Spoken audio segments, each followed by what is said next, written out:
everybody. This is Bob Goodwin, and welcome to another episode of Career Club Live. Today, I'm really pleased to have a special guest with us today. Chris Mikulski is the head of HR for the Americas for H&M, the major fashion retailer that everybody knows. Chris, welcome. Hi, great to be with you, Bob. Looking forward to our conversation today. No, likewise. I really enjoyed it as we've gotten to know each other over the past few weeks, and I've really been looking forward to this episode as well. As we are wont to do, if we could just help people get to know you a little bit as a human being first. Where were you born and raised, Chris? Yes. So, Bob, I was born and raised in the Hudson Valley area of New York State. So in a very relatively small town in the country called Warwick. So kind of on the southern border of New York State. No, that's a beautiful area, though. Really, really pretty part of the country. And then just a little bit about your career journey. I know we're going to get into it in a little more detail in just a couple of minutes, but just to kind of help people get grounded in your career, what's led you to your current role? Yeah, so I mean, I've had an amazing career journey, which I'm very grateful for. But I mean, the summary of it has been I was a retail kid, started as a seasonal cashier at Toys R Us, and then kind of created a career for myself in retail. And I've been in the industry ever since. So I spent kind of the first big chunk of it working in stores, getting to know business and customer service and the foundations of it all, and then found my way into HR. And I've been working in HR for about 15 years now. Awesome. And how long have you been at H&M? I've been at H&M for 7 years. Awesome. Very cool. That's cool. And then what do we find you doing outside of work? Oh, well, I live in New York City, so there's always something exciting to do outside of work. But my true passion is I love interior design. So you can find me always looking to make spaces brighter, more inviting. And something that I love to do is shop in our H&M home sections of our stores where we have super affordable home decor items. So my house is full of this. But yeah, I love to mix through creativity with home, Bob. So this is what I love to do. Well, no, you're in a great spot for yourself then between fashion and interior decorating and that kind of stuff. I have to get you to come redo my office for me. That'll be what we do after this. Offices are my specialty. So as we were getting to know each other and you were telling me your story about your time at Toys R Us and you started off as a seasonal cashier, maybe let's just do a little bit of a slower walk through that and just, some of the lessons learned and things that you feel like have prepared you for, where you're doing now.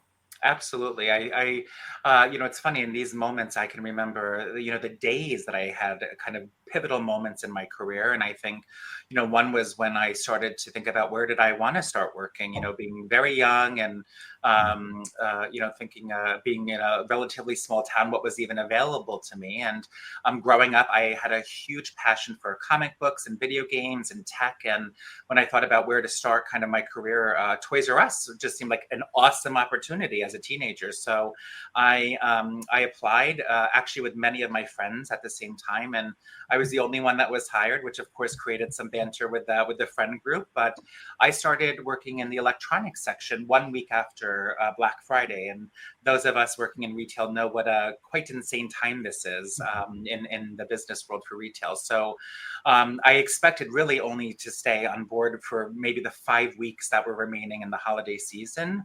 And then to my surprise, the leadership team of the store saw a lot of the benefit in what I was doing and asked me to stay on past the season. And then, of course, I started to learn more about the business. And I would say I'm a very curious person by nature. So I started asking great questions and learning about different roles. And I really started to cycle through department manager, again, customer service, worked in every area of the store. And what I loved most about that time was the impact that I had on people, because I love that part of leadership, not only HR leadership, but general leadership. So this was when I kind of had this little, tingling sensation going off, thinking about, okay, HR, what's this about?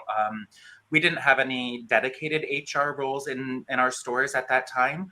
But I really latched on to our district HR manager, one, expressed my interest in learning more about HR. And And this became really a wealth of opportunities. So I started by supporting kind of high volume recruitment in our stores for the holiday season, hiring 150, 200 people in the matter of a couple of weeks. It was so much pressure. But this taught me a lot of key skills around agility and resilience and planning, things that I would really come to value later in my journey. So this was when it kind of clicked for me. I was thinking about so many different career paths. You name it, I was considering it.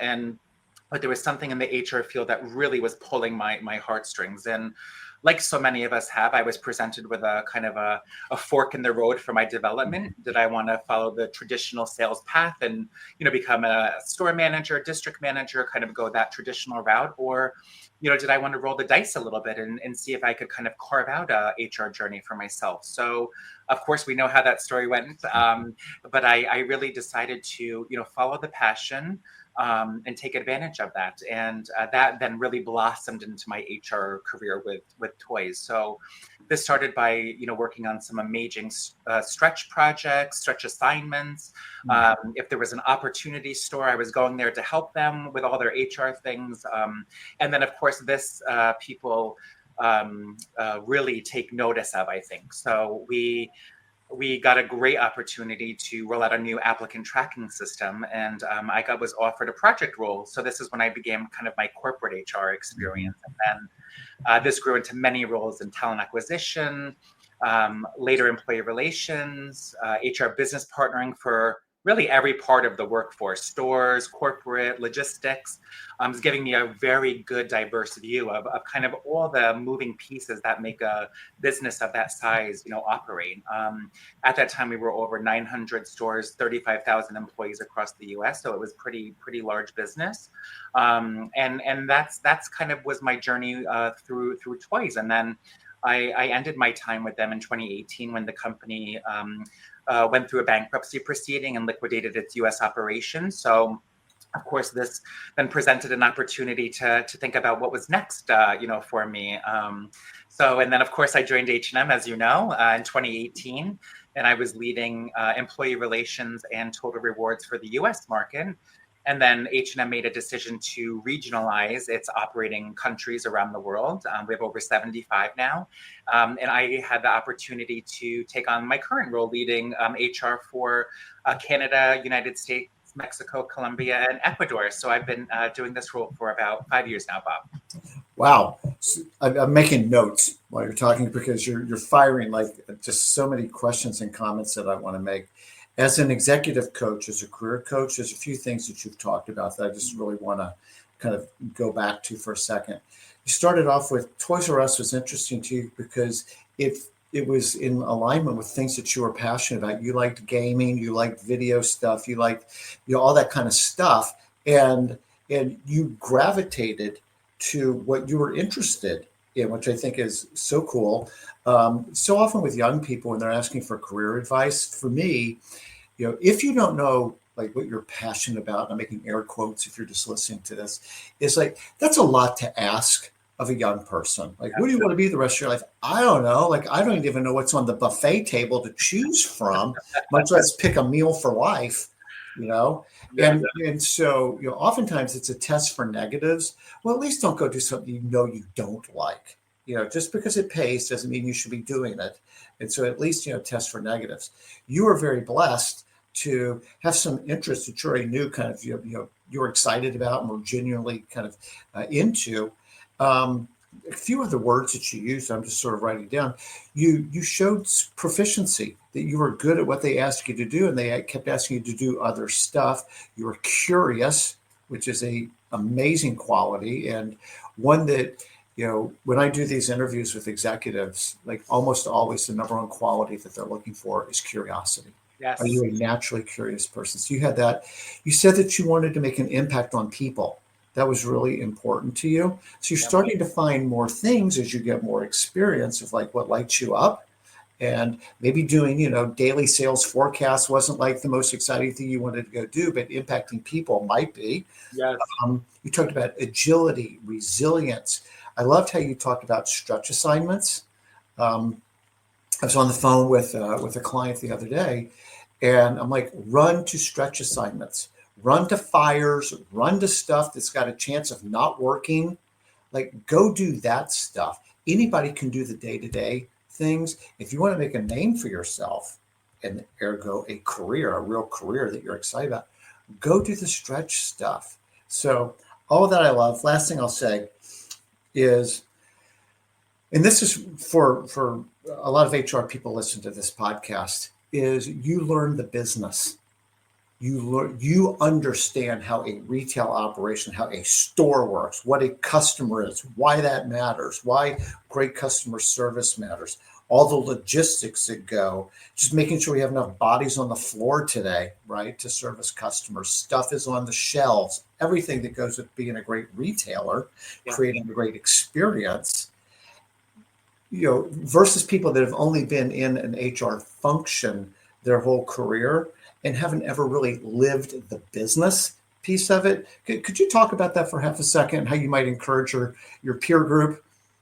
Yeah, absolutely, Bob. I mean, I think that this type of business acumen has been such a huge part of my credibility cup, let's say, because I think that even stepping into, going from big box specialty retail at toys to the fashion industry, right, soft lines, while still retail and consumer, focused and based and client and customer facing, different models, different business models. So really my first year with H&M was asking people questions, learning.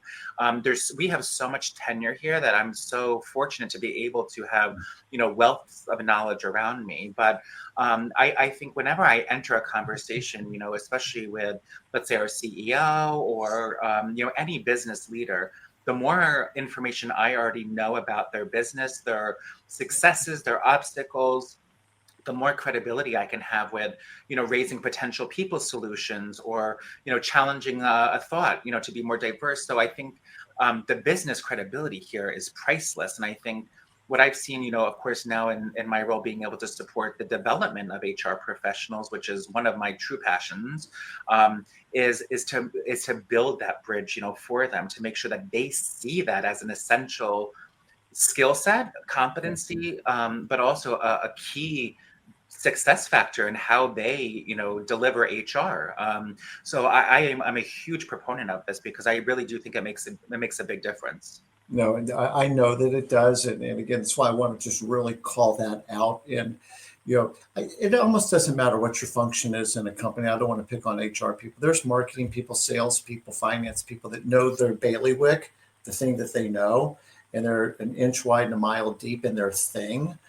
If you really want to have impact at your company, you need to know what the value levers are, right? And I like how you said it earlier. What are the opportunities? What are the barriers to challenge thinking, right? I can't be creative around things I don't understand, right? And to the extent that we understand how the business runs, what are the assets or liabilities, everything that allows you to be that creative business partner with them and be a real peer to the rest of the company.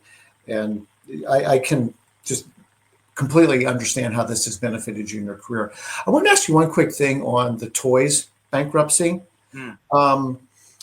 That probably hurt a little bit, I'm sure, because you must have had a lot of passion. You were there for a while. It seems like you really enjoyed it. How long were you unemployed, and how did that experience shape you?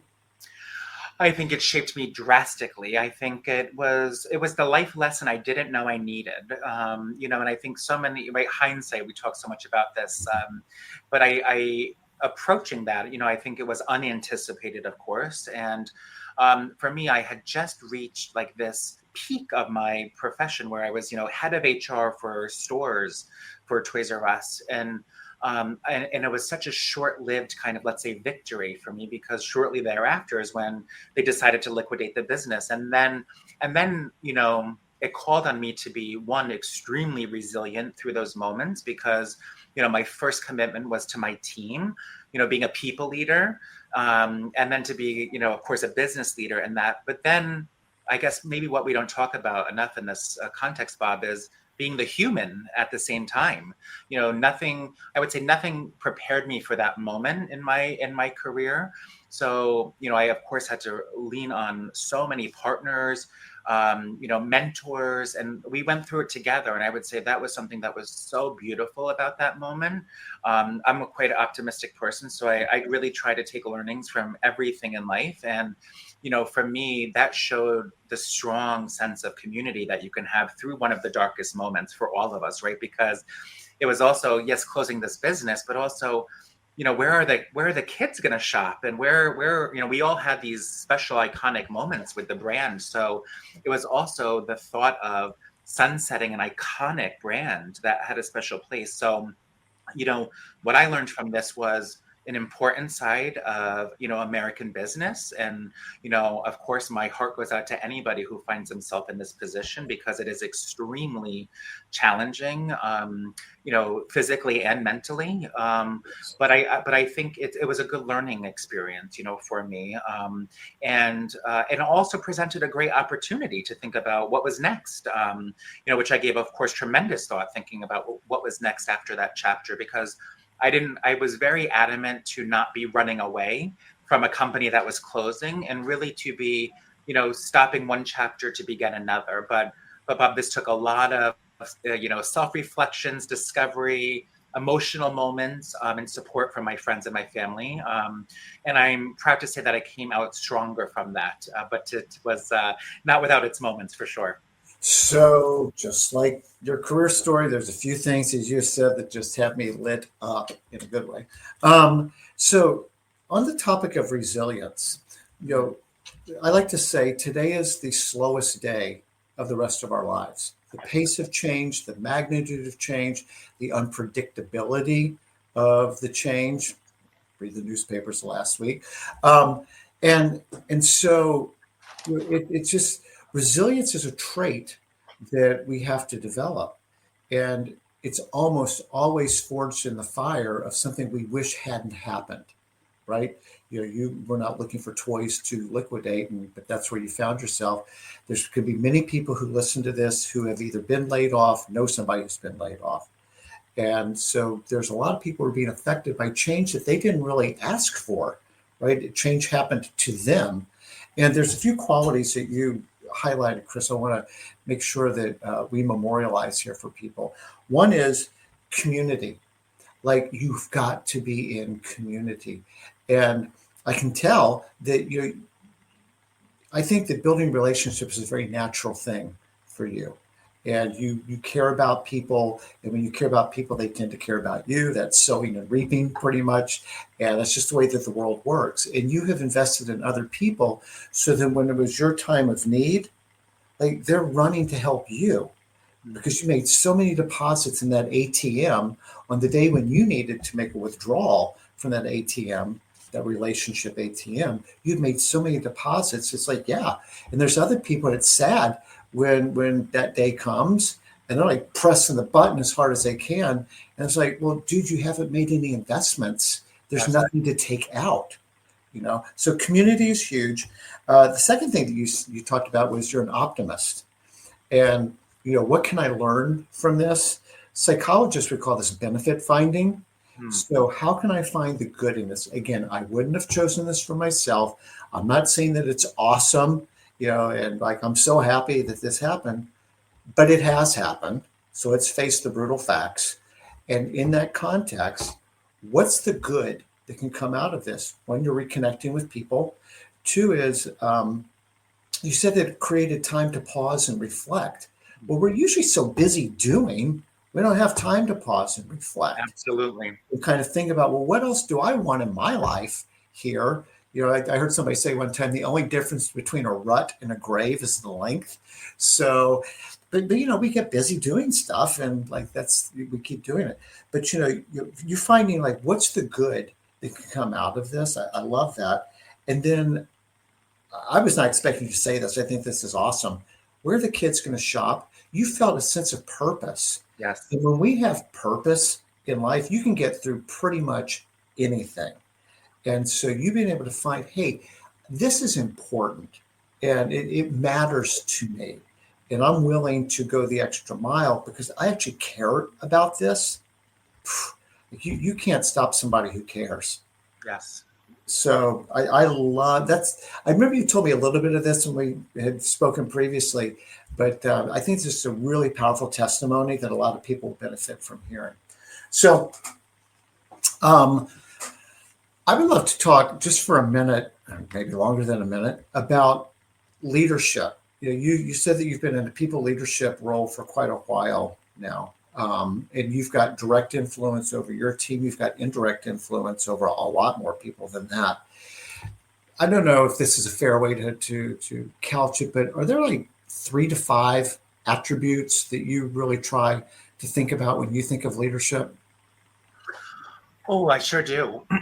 I think that, attributes when I think of leadership are, emotional intelligence, I think, is paramount in today's context. And I, of course, have facilitated sessions on emotional intelligence, have supported leaders through this, but I've also had to go through it myself as a leader. And I think that, but this is in this world with this many generations in the workforce, but also the pace of the world, emotional intelligence, I mean, is so critical to the employee experience. And I think not just for HR, I think that we have to sunset the idea that, HR is emotionally responsible for the workforce. This is one, not sustainable, and also does not create and sustain a good culture. So I think this emotional intelligence is huge to me, Bob. I think we've been talking a little bit about resilience. Mhm. I think you said something a moment ago that I completely agree with. I think, when we're in the fire, we tend to see resilience spark and grow, but and I think it's a bit of a missed opportunity, only looking at resilience as a survival instinct, Ah, rather than, let's say, a propeller to help you get to the mountaintop, whatever your mountain is, because resilience, is part of the journey, and we will all experience this kind of in our own ways. So I think, being able to navigate that is a very important attribute for, leadership in general, but also looking ahead. What does the next, decade look like for leaders, and what are the best leaders kind of encompassing, in that regard? For me personally, I am very, very high on credibility, and I think that goes across all the different people that I work with that you just named, right? My direct team, I lead a team of 135 people across our region, directly through my function.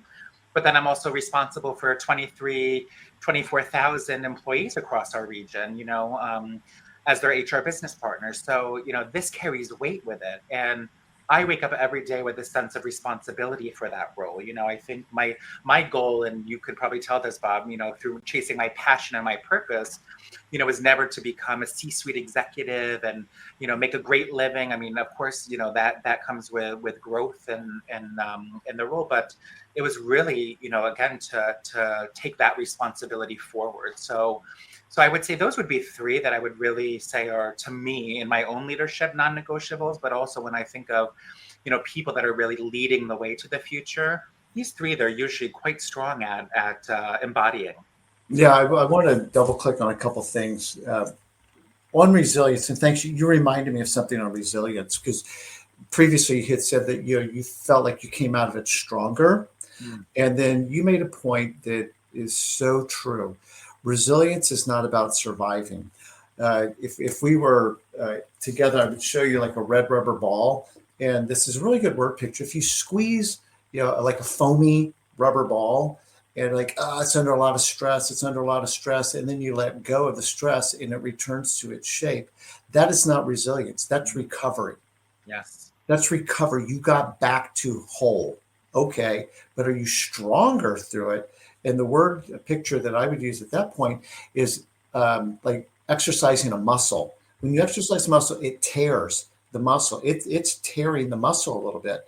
Rest, recovery, exercise it again, and it actually gets stronger over time, right? It gets bigger, it gets stronger. And there's a psychology term called anti-fragility that if you think about it, like I am less fragile than I was before. Which is literally the definition of stronger.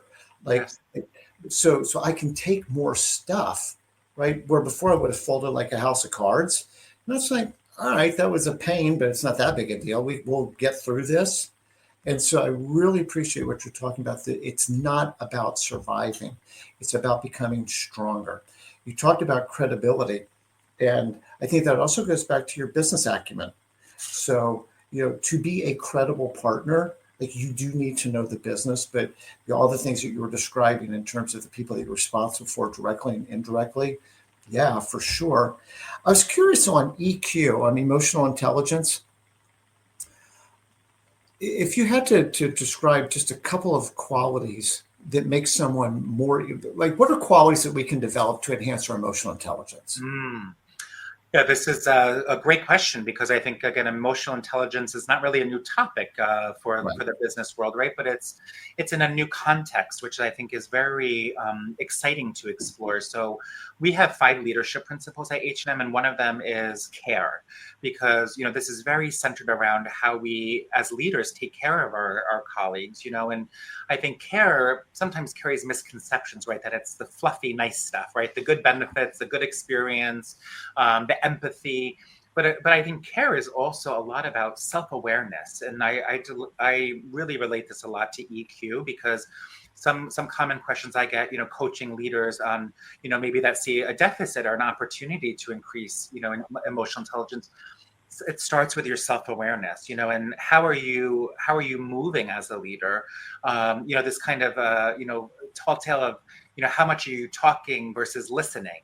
This is the number one way. So I think it starts with really reflecting, and you can tell I'm a huge fan of self-reflection because when you slow down in those moments to self-reflect, you usually find something that you can really move with, and continue to improve your leadership on. So we had a great workshop in January where we worked with all of our people leaders on all of our leadership principles. And one thing that excuse me, I very much appreciated out of the care workshop was the awakening it kind of caused in the leaders. It wasn't the workshop was 30 minutes, right? Nothing groundbreaking or, nothing too advanced, but it was really around the self-awareness. And that as leaders, the impact we can make, big and small, every moment's different, but then seizing that opportunity to show up with care. So, I think that's one part of emotional intelligence that I think really solves then the rest of the equation, right? You start with yourself in this way, and then when you're in those moments where you have an opportunity to demonstrate it, just like you said, a muscle, the more you do it, the more innate it becomes. And it's not something that you might have to do as intentionally long term because it just becomes part of your leadership philosophy. So I think this is a great way for people to drive this forward, but really taking the responsibility onto themselves to just start that journey. Well, I was with an excellent life coach last week, and one of the things that he's written a book on this is essentially around it's very hard to be a good leader if you can't lead yourself, Oh, right? I mean, and that sounds really duh when you say it, but I do have to start with me. Like it's fun to go figure out how I'm going to fix everybody else. Well, Bob, but what about you? Like yeah. let's kind of start Yeah, with you. I went through a very, very great experience a couple of years ago. H&M invested in my leadership, and I went through this senior leadership program with global colleagues. It was a fantastic experience. But one of the most, I would say, impactful things that came out of this was something you were talking about before, kind of our muscles. And I think we don't focus enough on our own energy management, as leaders. If you think about how much athletes prepare for their big moments, but sometimes we don't prepare ourselves enough for those important moments in our leadership journey. So I think that this is something that it is, quite simple, like you said, but so much can be grounded here if we're able to work in that context. Mm. What happens when employees behave badly? Boy, we could do an entire TV show, maybe a Netflix special on that. Well, Ryan and I sat down and recorded episodes for FAMA, and we asked practitioners, give us your most outrageous story. The sales leader that brings cocaine to work, whatever. Just bring us the outrageous, and it is funny. So if you need a laugh, which we all do from time to time, search for workplace misconduct wherever you get your podcast, and you'll find it. And trust me, you will laugh. and cry, but you'll definitely laugh. All right. Thank you. Well, okay, so I want to move on to a new topic here, but it's something that I think actually sort of builds on where we've been, which is talking about the power of choice and agency and autonomy. So I think in your career, as we've discussed, you've done a great job of taking control of your career. You've said, like, what do I want? Why do I want it? How do I go get it? How do you coach folks at H&M or wherever you have influence on how to exert more choice and to not fall into victimhood? Oh, this is my favorite question today, Bob. So far, let's say. It only took 30 minutes ago.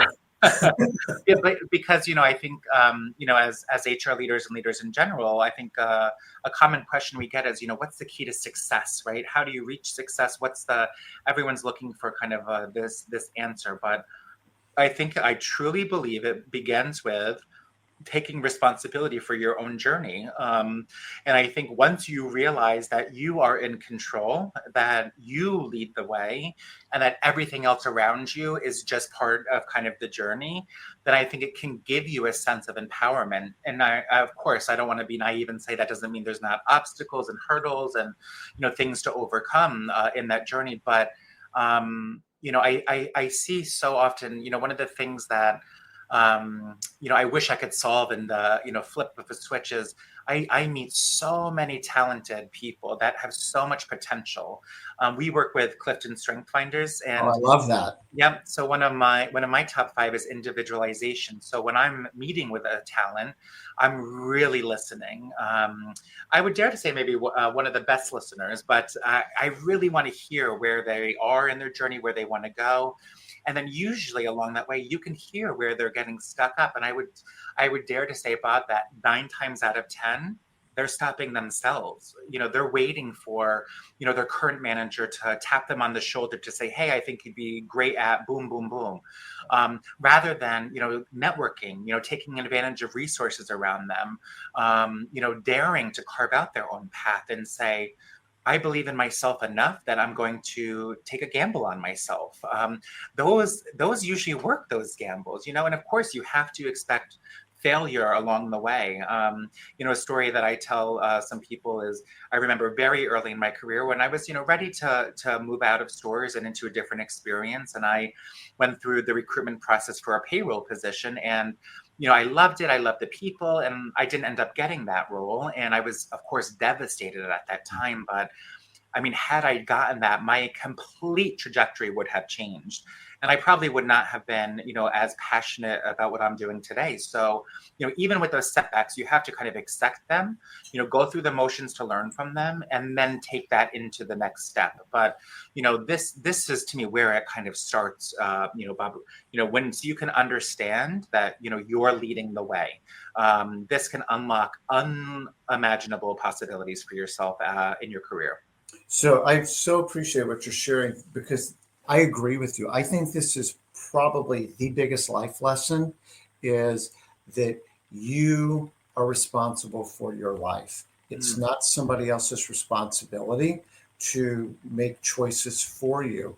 And we're going to go in a couple of directions here, but one is every day, every moment of every day, I get to choose my attitude and I get to choose my actions. Nobody can take that away from me, right? I can give it to you. That Chris, do you know what he did to me? Like, it was so unfair. It was wrong. Like, okay, way to go. I just ceded all my attitude and my actions now to Chris because I'm mad at Chris. The good news is I can always take it back. You can't take it from me, but I can take it back. So, the other thing you were talking about, like, things do happen. Like, let's don't be, naive. Things do happen. I can't remember if we talked about Viktor Frankl previously, but he wrote a book called Man's Search for Meaning, which you would love. Okay. Holocaust survivor. And he chose his attitude and he chose his purpose while in concentration camps for 4 years when all of his family died. And his purpose every day was to find somebody to help. Every day his purpose is to find somebody who could I help today. And there's a bazillion quotes that come out of this. There's all these little life lesson quotes, but one of them is, when we're unable to change our circumstances, we're forced to change ourselves.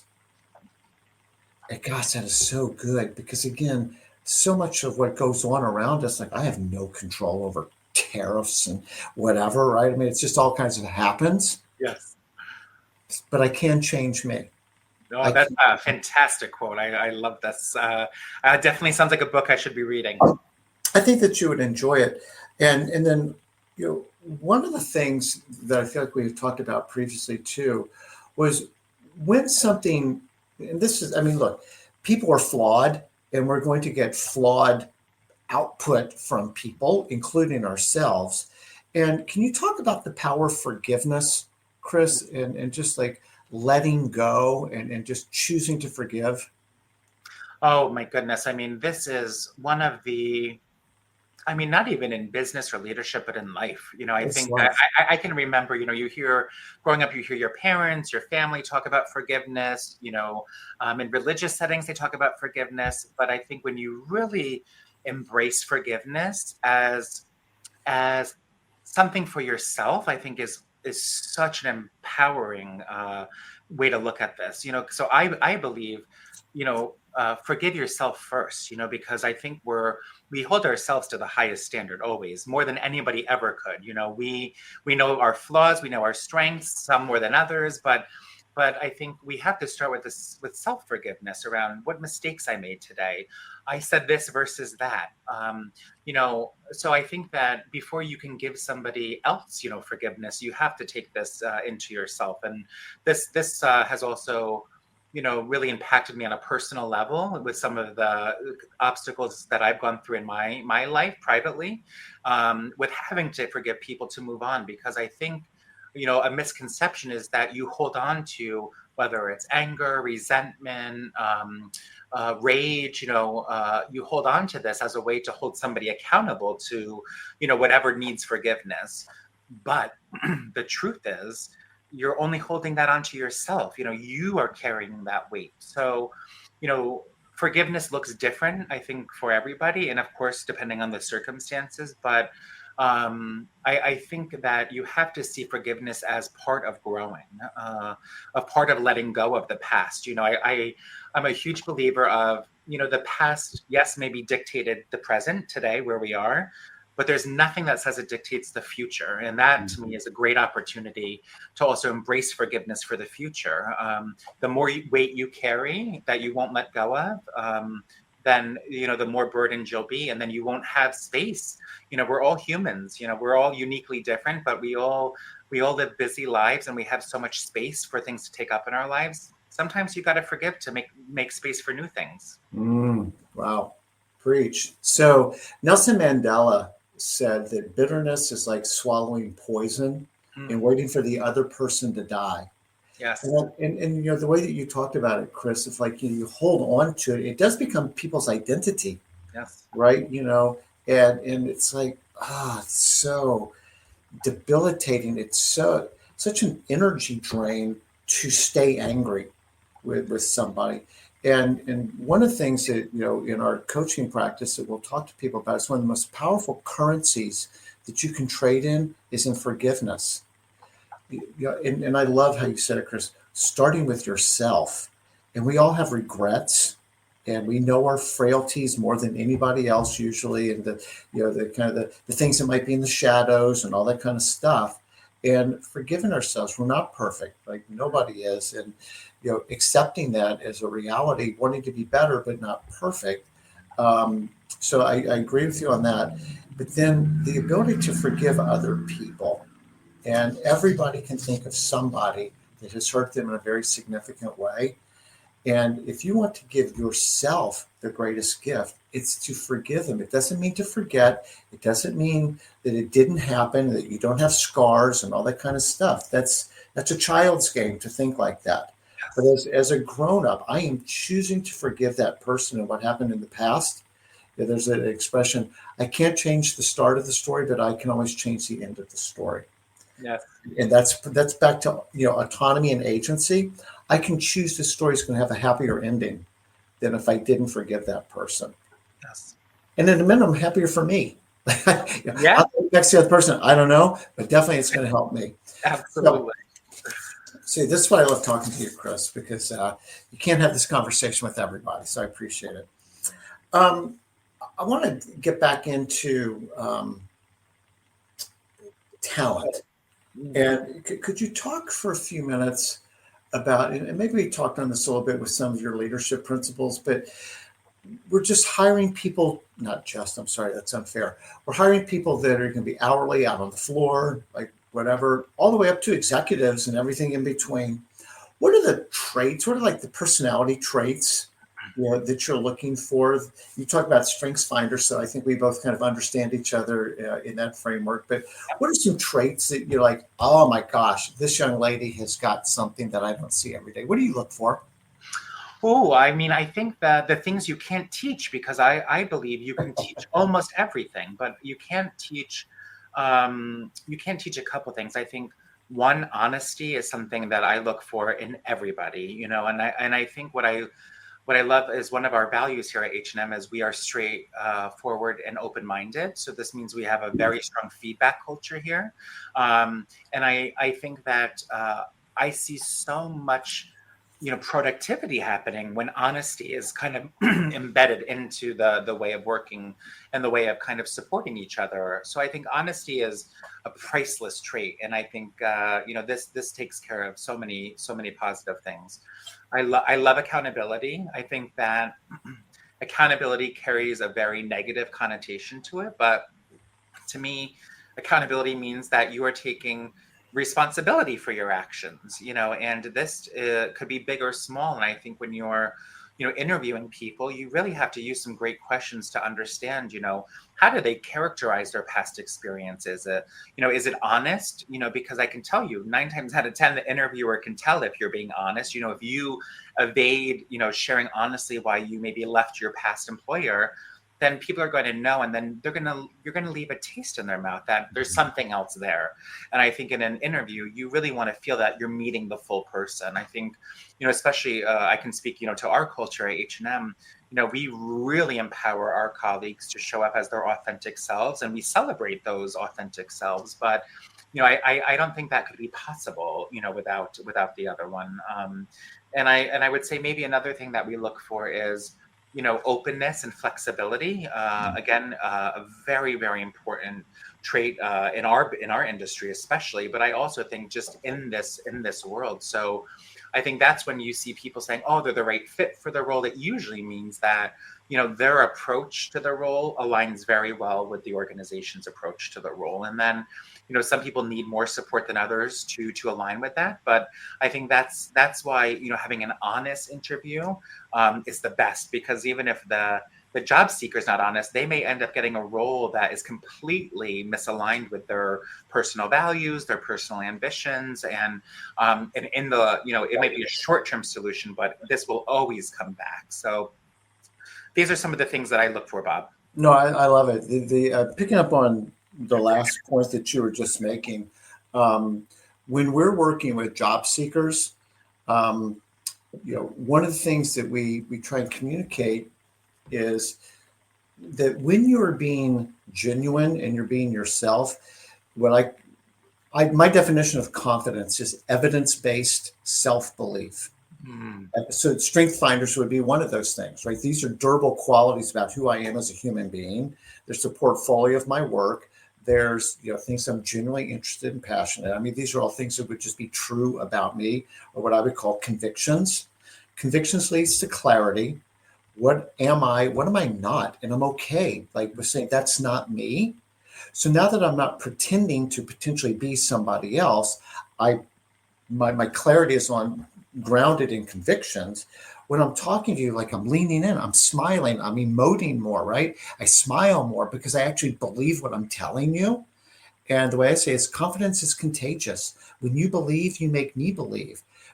Fortunately, the other side of that is true too. When I perceive you don't even believe what you're telling me, then I promise you, I don't believe what you're telling me.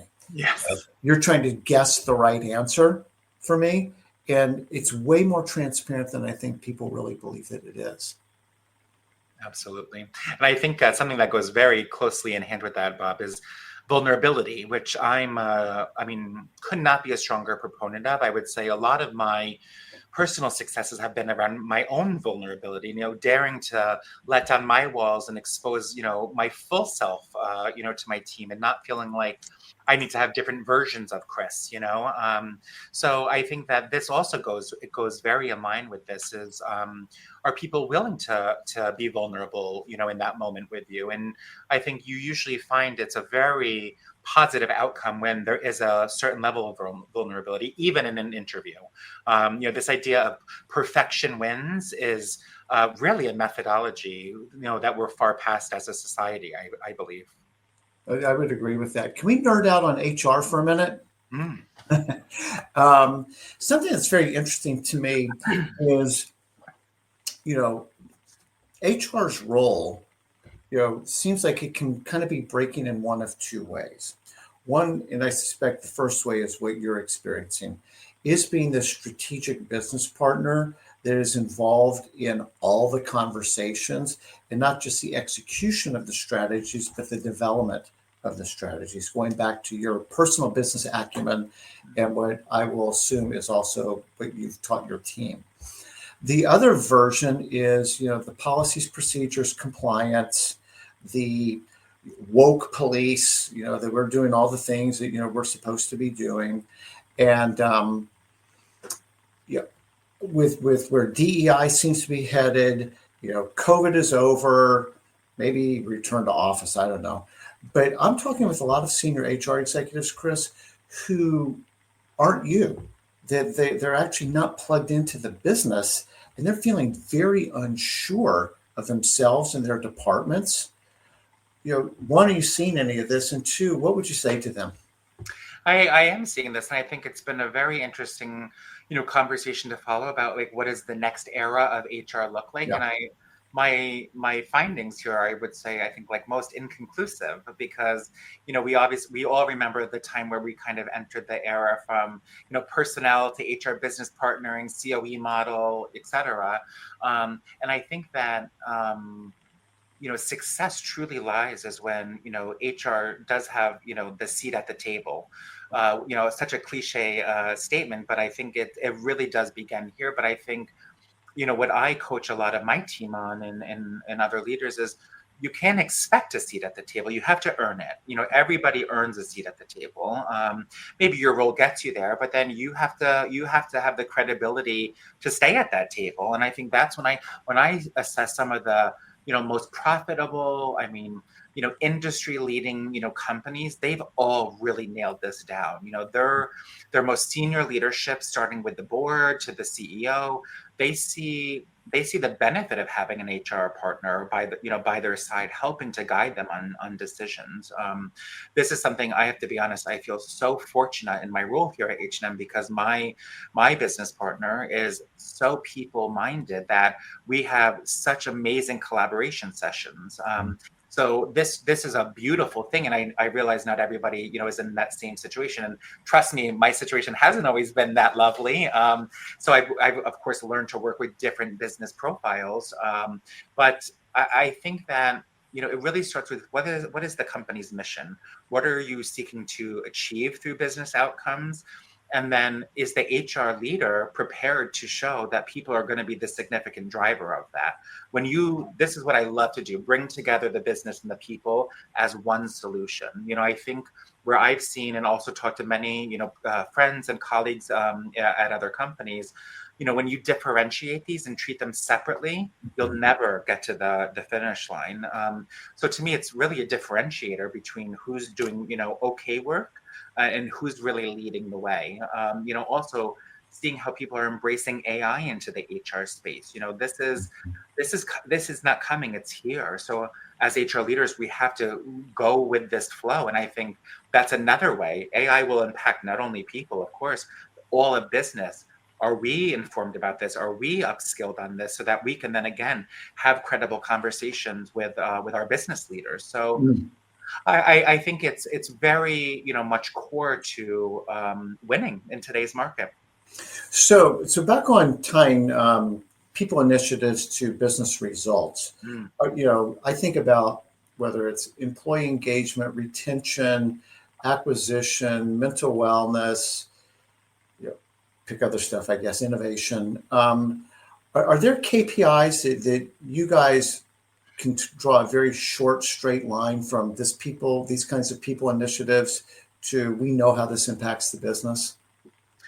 I mean, we are getting better and better at it every day because I think, historically, HR and people initiatives, I believe, have been underinvested in, if I'm being completely honest. I think if we look at, the suite of technology that supports people, it usually fails in comparison to technology that supports, the customer of the business, whatever that may be, in the industry. So I think that we have a bit of, ways to kind of, make up here when it comes to just data in general. But something that we've been doing, and it's been such an exciting journey to kind of ideate, launch, and now monitor, as we invested a lot into not only our people insights capabilities here, but also, our technology and people services capabilities over the past year. And this was one of the smartest investments I've made since I've been in the profession, because this was all about the future.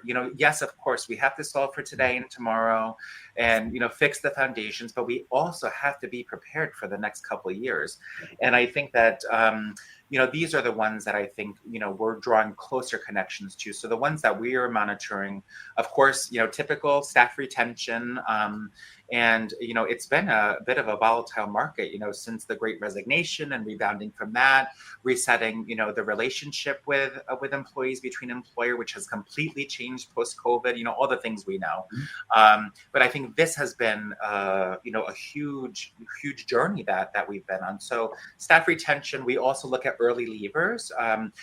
So really the 0 to 6 month leavers, which, sounds like such a short tenure, but in retail, this is a group that leaves, and how can we retain them? And then what I would say is where we're seeing some really exciting things for the future is the output of leadership KPIs. So we have just recently done 360 feedback surveys for all of our people leaders, and then we have a great dashboard to calibrate how does that impact their business results. Yes. So you can tell, Bob, I'm investing big into this because my goal is, if I would say what's my North Star, is that we have equitable insights into people that, let's say, finance does into the business, or merchandising does into the product. We should be on the same level.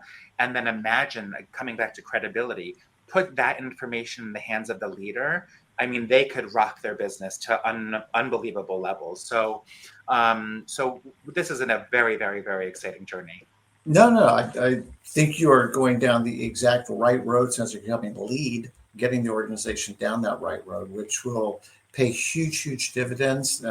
Even like your 0 to 6 levers, finding where are these little gaps that we can exploit as an insight, and then develop programs around increased retention or whatever the issue is that's driving people to leave sooner than we would have expected them to.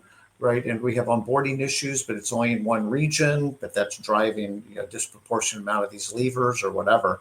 So, like you said, when you can get the HR people insights and analytics tied to the business operators and people that own that, that is just really powerful and still frustratingly rare these days. I agree. So let's start to land the plane here. I put you in front of 100 of your peers, and what are 2 or 3 things that you would offer to them as how we get, not how we get through, but how we thrive over the next 3 to 5 years with what we know, economy, technology, etc. Oh, yes.